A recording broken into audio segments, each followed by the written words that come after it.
Praise the lord.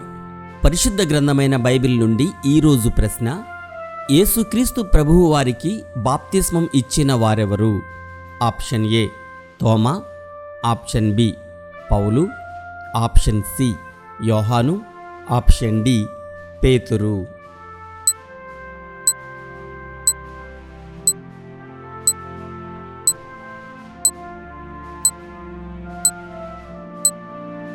సరైన జవాబు యోహాను. ఆ దినములలో యేసు గలిలయలోని నజరేతు నుండి వచ్చి యోర్దానులో యోహాను చేత బాప్తిస్మము పొందెను. ఇది మార్కు సువార్త 1వ అధ్యాయము 9వ వచనములో వ్రాయబడి ఉన్నది.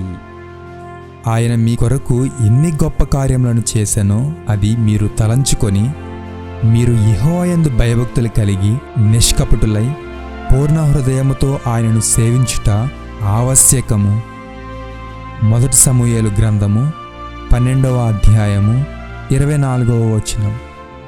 Have a nice day.